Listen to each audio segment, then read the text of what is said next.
पाणीपुरी खात्यात ते पाणीपुरी आज आणली होती. फ्रेंड्स बोलले फ्रेंड.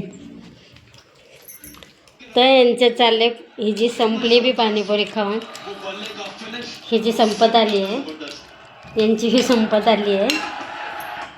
खावा खावा, माझा उपवास येऊन एकटे एकटे खावा.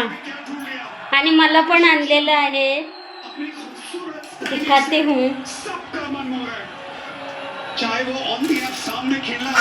चिप्स आणि हे काय चिप्स आणि याला काय म्हणतात रे, राजगिराचं काहीतरी आहे बघा. आज 7वा दिवस आहे, म्हणजे 7वी माळ. हाय तर गुड मॉर्निंग. तर बघा आंघोळ वगैरे झाली आहे माझी. आता निशा झोपली अजून. Hi friends. आता प्यायचं पाणी आलं होतं, मी प्यायचं पाणी भरलं. बघा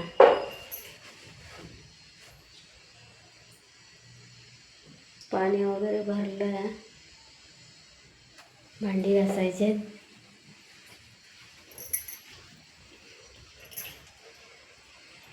तनिषाचं काय चाललंय. हो गे, असं का होतं ग, तेच मी म्हणते तुला. तर फ्रेंड्स आता चपात्या करून झाल्यात. दूध गरम व्हायला ठेवलं आहे, फ्रीजमधून काढलं होतं दूध, मग आता गरम होतं आहे. तर आता तनिषा चहा पिईल. देवपूजा पण झाली बघा.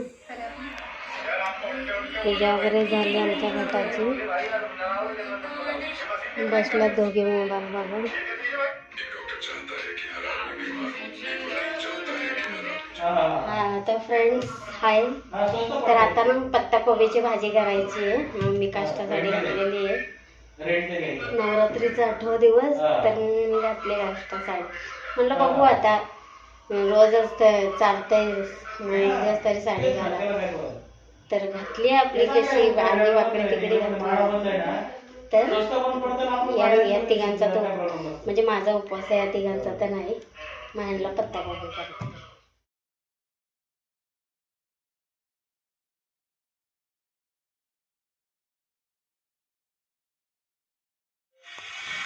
Hi friend.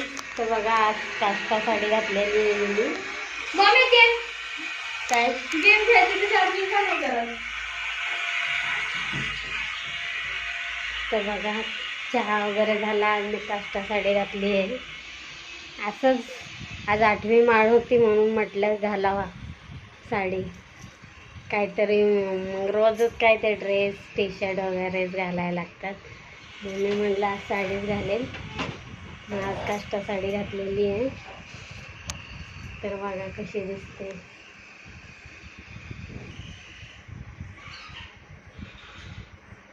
तनिषा बसले तिकडं, भूमिका आहे मोबाईल बघत बसलेत.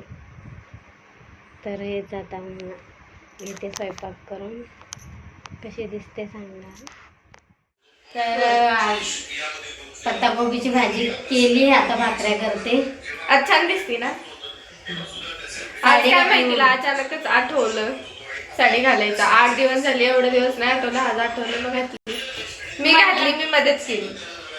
मी म्हटलं आता उपवास आहे मग घालावं साडी. रोज रोज काय ड्रेस आणि टी शर्ट. हिचे पप्पा नाही काय बोलत, पण तरी बी घातलं पाहिजे ना आपण बी, आहे का नाही. आता काय पत्ताकोबी केली. रोज रोज काय भाजी करायची हेच टेन्शन. मला बी करायची आहे उपवासाचं, बटाटे वगैरे करायचे. रोज बटाटा आज तर केलं. राजगिराची भाकर बटाटा बस. हा राजगिऱ्याची भाकरी केली, बटाटा तेच चालू आहे. साबुदाणा उद्या सकाळी आणता येईल दुकानातून.